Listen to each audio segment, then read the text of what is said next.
Doctor চাইলেই, হাসনাত বা এরা চাইলেই কোনোদিন সম্ভব না, কারণ তাদের দাদার দাদা যে ইয়াহিয়া খান, আয়ুব খান, ভুট্টো, নিয়াজি, টিক্কা খান, তাদের পক্ষে সম্ভব হয়নি। তারা পরাজিত হয়ে 16ই ডিসেম্বরে ফেরত যেতে বাধ্য হয়েছিল।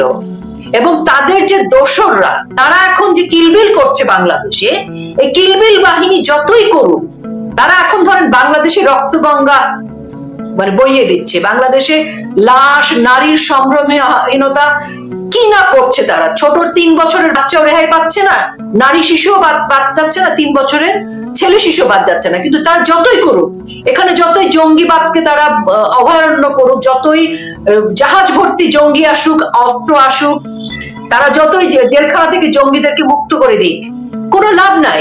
25শে মার্চে অপারেশন সার্চলাইটের যে হানাদার বাহিনী এসেছিল বাংলাদেশে, তাদের ফেরত যেতে হয়েছিল। তাদের পরাজয় বরণ করে দিতে হবে। এবং বাংলাদেশে আমি একটু শেষ করি, বাংলাদেশে 51% নারী, বাংলাদেশের অর্থনীতির চাকাটা নারীর হাতে।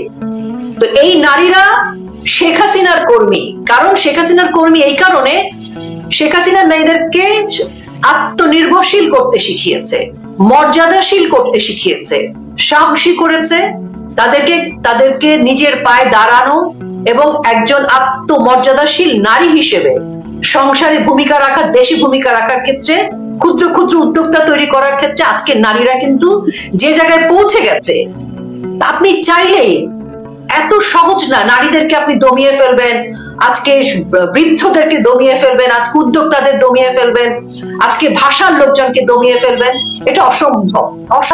যারা বঙ্গবন্ধু কন্যার সাথে ধাক্কাধাক্কি করে ছবি তুলেছে, যারা আমাদের প্রচারণায় ধাক্কা দিয়ে ওকে আমরা চিকে সরিয়ে দিয়েছে, যারা আমাদের ট্রাকে ওঠার জন্য, আমাদের নেতাদেরকে ফোন করার জন্য, যারা মানে হাস্যকর ভাবে, অর্বাচীন ভাবে, ছেলে মানুষের মতো কিংবা দুষ্টর মতো মানে যা করেছে, আমরা তো চোখ বন্ধ করেছিলাম না। আমরা সবাই জানি কে কত টাকার প্রজেক্ট করেছে, কে কোত্থেকে টেন্ডার করেছে, কি ডকুমেন্টারি বানিয়েছে, ওরাই করেছে।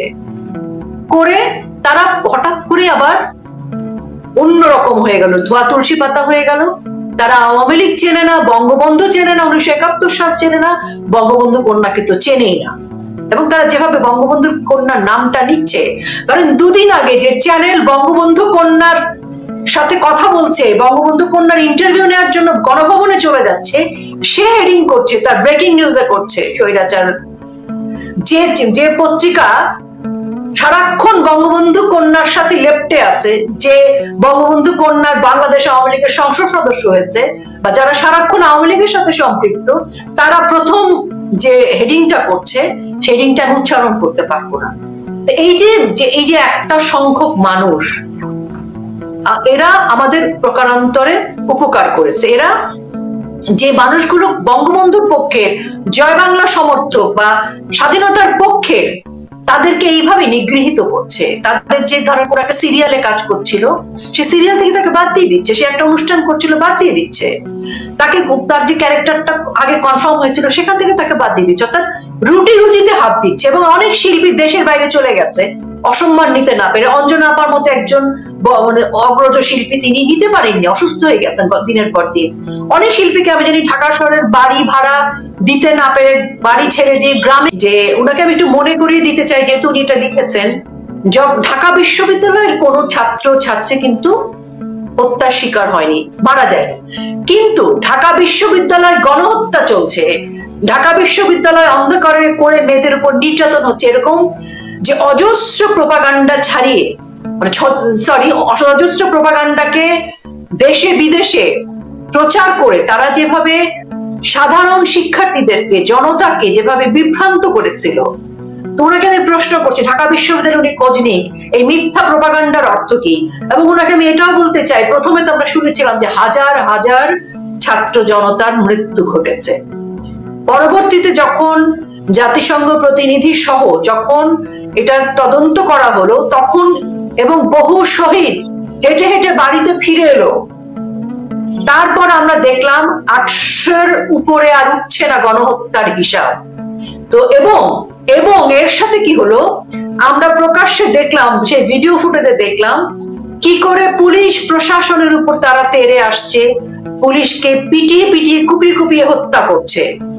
তো আপনি যখন রাষ্ট্রের স্থাপনা ভাঙতে আসবেন, আপনি যখন রাষ্ট্রের প্রশাসনকে মারতে আসবেন, আপনি যখন বাংলাদেশের সব মানে রাষ্ট্রকে আপনি আঘাত করবেন, তখন রাষ্ট্র কর্তৃক কোন রকমের প্রতিহত করবার ব্যবস্থা থাকবে না।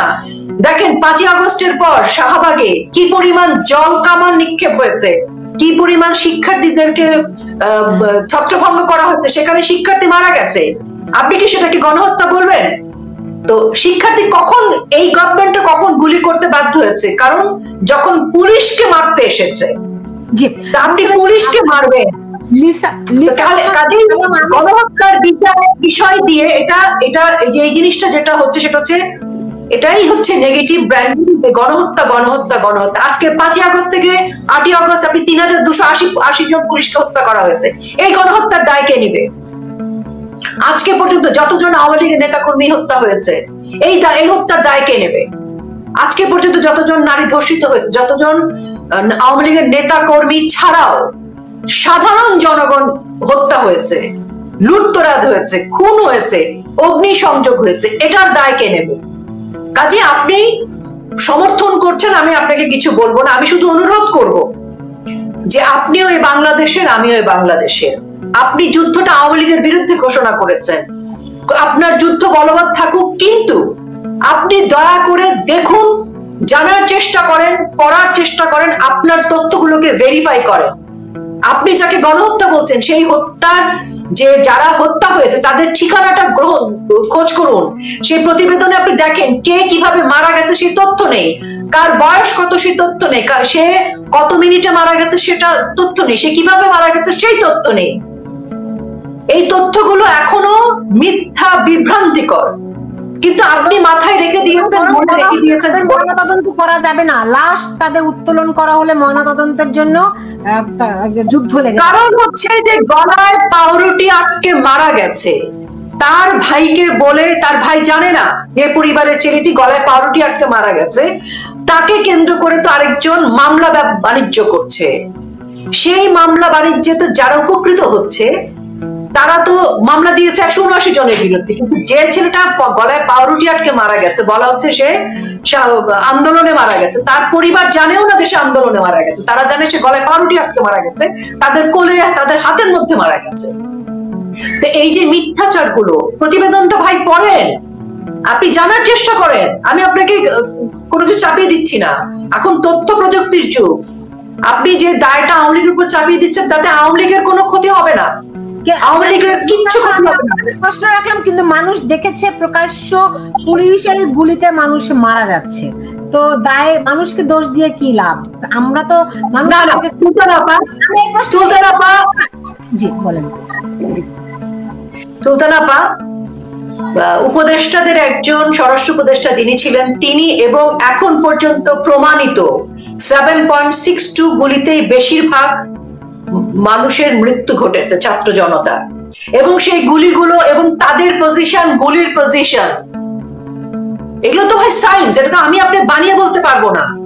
তাতে কিন্তু প্রমাণিত হয় না কোন আমাদের পুলিশ প্রশাসনের 7.62 গুলি নাই। আমরা ভিডিওতে দেখেছি বোরখা পরা 7.62 একটা কাপড়ের মধ্যে পেঁচিয়ে কিন্তু সে সেনাবাহিনীর মতো একটা জিপের মধ্যে উঠে চলে যাচ্ছে। আমরা দেখেছি যে বাচ্চাটার কথা বলা হচ্ছে যে হেলিকপ্টার থেকে গুলি হয়েছে, ভাই হেলিকপ্টার থেকে গুলি হয়নি, এটা তো প্রমাণিত। আর সে যে ডিস্টেন্সে আছে, ব্যালকনির যে ডিস্টেন্স, জানালার যে ডিস্টেন্স, হেলিকপ্টারের ওই ডিস্টেন্সে গুলি আসেনি, এগুলো প্রমাণিত সত্য, এগুলো তো আছে। মেয়েকে দেখলাম পরপর পড়ে গেল কয়েকটা মেয়ে, ভীষণ, আমরা একদম টিভিতে দেখছিলাম, খুবই স্পর্শকাতর ভাবে মেয়েটার গায়ে হাত দেওয়া হয়েছে, কামড় দেওয়া হয়েছে। তো এগুলো আমি ওনাকে বলবো যে একটুখানি সোশ্যাল মিডিয়াতে গিয়ে বা নিউজে গিয়ে উনি দেখুক। আর উনি বলেছেন সাগর রুনির হত্যার কথা, বিডিআর হত্যার কথা, তো উনি বলেছেন আওয়ামী লীগ তো করতে পারেনি। আচ্ছা, আওয়ামী লীগ সরকার সাগর রুনির হত্যার বিচার করতে পারেনি, তো এই সরকার কেন করছে না, তাদেরকে প্রশ্ন করেন আপনি। আর বিডিআর হত্যার বিষয়টাও আমাদের প্রধান সেনাপতি বলে দিয়েছেন, সেটাও বিডিআর হত্যাকাণ্ড নিয়ে এই গভর্নমেন্ট কেন, এই সরকার কেন গোলা পানিতে মাছ শিকার করছিল তাদেরকে জিজ্ঞেস করেন, এবং সেনাপ্রধান কিন্তু উত্তর দিয়ে দিয়েছে। তারপর আর এই সরকার বা কেউ কোনো কথা বলছে না। এবং আরেকটি কথা আপনাকে আমি মনে করি যে বিডিআর ঘটনায় কিন্তু মানে সবাইকে যে অ্যারেস্ট করেছিলেন বঙ্গবন্ধু কন্যা, 5ই আগস্টের পর তাদের সবাইকে কিন্তু জামিনে এবং তাদের সবাইকে বের করে দেওয়া হয়েছে জেল থেকে। সেই প্রশ্নগুলো আপনি তাদেরকে করবেন। আপনি কোনো দল করেন না বলছেন, কিন্তু আপনি দল করার চাইতে অনেক বেশি। যাই হোক আপা, আপনি যে প্রশ্ন করেছেন সেজন্য আপনাকে ধন্যবাদ। আচ্ছা, আর সুলতান আপা, আপনি কি প্রশ্ন করেছিলেন? আমি এটা বলতে গেছিলাম যে যারা এই প্রশ্নগুলি করে তাদের শিকড়টি কোথায়। জি, আমি শুধু এটা বলতে চাই যে দেখেন, তো আমি কিন্তু একবার বলেছি যে বাংলাদেশ আওয়ামী লীগকে ঠেকাবে কে, বাংলাদেশ আওয়ামী লীগ রাজনীতি করতে পারবে কিনা, বা বাংলাদেশ আওয়ামী লীগের কথা। প্রথম কথা হচ্ছে, একটি স্বাধীন সার্বভৌম রাষ্ট্রে সংবিধান অনুযায়ী, মানে আমরা বাংলাদেশ জন্ম বাংলাদেশ আওয়ামী লীগের হাত ধরে, তারপরও বলছি সংবিধান অনুযায়ী বা বাংলাদেশের সার্বভৌমত্ব অনুযায়ী একটি গণতান্ত্রিক রাষ্ট্রের সকল রাজনৈতিক দল রাজনীতি করবে। যদি সেই রাজনৈতিক দলটি জঙ্গিবাদের সাথে, টেরোরিস্টদের সাথে, উগ্রবাদের সাথে যদি সম্পর্ক না থাকে, যেমন হিজবুত তাহরিরকে নিষিদ্ধ করা হয়েছে পৃথিবীর অনেক দেশে, জামাতে ইসলামীকেও কিন্তু নিষিদ্ধ করা হয়েছিল তার উগ্রবাদিতা, শিবিরের যে কর্মকাণ্ড, জঙ্গিবাদ, সেই কারণে। এখন প্রশ্ন হচ্ছে, বাংলাদেশ আওয়ামী লীগ যার হাত ধরে ভাষা আন্দোলন এবং বাংলাদেশের জন্ম, বাংলাদেশ আওয়ামী লীগের রাজনীতি করতে পারবে কি পারবে না, এই প্রশ্ন তুলছে জঙ্গিবাদের সাথে সম্পর্কিত, জঙ্গি গোষ্ঠীর সাথে সম্পর্কিত প্রমাণিত এমন বয়সের ছেলে পেলে যারা এখনো ইতিহাস বইটা পুরোটা পড়ার মতো বয়সী হয়, যারা নিজেরা এই ধরনের উগ্রবাদিতার সাথে এবং বাংলাদেশের ধ্বংসের সাথে, যাদের ব্যক্তি জীবনের দুর্ঘটনাগুলো এরকম যে তারা বাংলাদেশে দিনের বেলা সমন্বয়, রাতের বেলা ছিনতাইকারী, ভোর রাতের ধর্ষণকারী, এই গোষ্ঠী যারা জঙ্গি ফ্ল্যাগ নিয়ে কথা বলছে, যারা ইনকিলাব মঞ্চ করছে, যারা যে এনসিপির কদিন হয়েছে যে আজকে একটা দল এসে বাংলাদেশ আওয়ামী লীগের মতো দীর্ঘ বয়সের একটা রাজনৈতিক দলকে থাকবে কি থাকবে না সে সিদ্ধান্ত নেবে। এনসিপি কে যে বাংলাদেশের রাজনীতি করতে পারবে না আওয়ামী লীগ? এটা তো আমাদের প্রশ্ন। বাংলাদেশ আওয়ামী লীগ সবচাইতে কম ভোট যে পেয়েছিল সেটাও ছিল 2.5 কোটির ওপরে। তো যে যে এনসিপি, ইনকিলাব মঞ্চ, এবি পার্টি, তারপরে আরো কি কি পার্টি, তারা সবাই মিলে কি 2 কোটি ভোট পাবে? তাদের সমাবেশে 100 লোক হয় না, 50 জন তারা, 150 জন ক্যামেরাম্যান। এখন বাংলাদেশ আওয়ামী লীগ তাদেরকে পাল্টাপাল্টি পিটাতে যাচ্ছে না, আমরা পিটানো শুরু করি নাই, এই জন্য এনসিপি, এবি পার্টি, ইনকিলাব মঞ্চের লাফালাফিটা বেশি করছে। আমরা শান্তি শৃঙ্খলার সাথে রাজনীতি করতে চাই। আমেরিকা থেকে আমেরিকান পাসপোর্ট নিয়ে এসে মিস্টার আলী রিয়াজ বলে বাংলাদেশ নাম থাকবে না, সে কে? তো এগুলো হচ্ছে কি কতগুলো ফাউল, কতগুলো জঙ্গি সন্ত্রাসী, যাদেরকে ডক্টর ইউনূস সংস্কার কমিটি, অমুক কমিটি, তমুক কমিটি, অমুক দল করে যাদেরকে আসলে একটা বড় জায়গায় বসিয়ে আমাদের বাংলাদেশ নিয়ে তারা জাস্ট ছিনিমিনি খেলছে। সারা বিশ্বে বাংলাদেশের নাম হচ্ছে জঙ্গি রাষ্ট্র। বাংলাদেশের দিনে ঘন্টায় 2টা রেপ হয়, ঘন্টায় 1টা খুন হয়। সেরকম একটা রাষ্ট্রে কি করে এই যে এই পোলাপান গুলো বলে যে আওয়ামী লীগ থাকবে না? আওয়ামী লীগের ইতিহাস পড়ো তোমরা। আওয়ামী লীগকে বাদ দিতে গেলে তোমার ভাষা বাদ দিতে, তাহলে কি পাকিস্তানের প্রেসক্রিপশনে চলবে বাংলাদেশ? বাংলাদেশ আওয়ামী লীগে রাজনীতির সাথে ভাষা জড়িত, সংস্কৃতি জড়িত, ইতিহাস, ঐতিহ্য, স্বাধীনতা, মুক্তিযুদ্ধ সবকিছু জড়িত। তো এই বাংলাদেশকে যারা মুছে দিতে চায়, এরা পাকিস্তানের প্রেসক্রিপশন ফলো করছে, আইএসআই এর প্রেসক্রিপশনে কাজ করছে।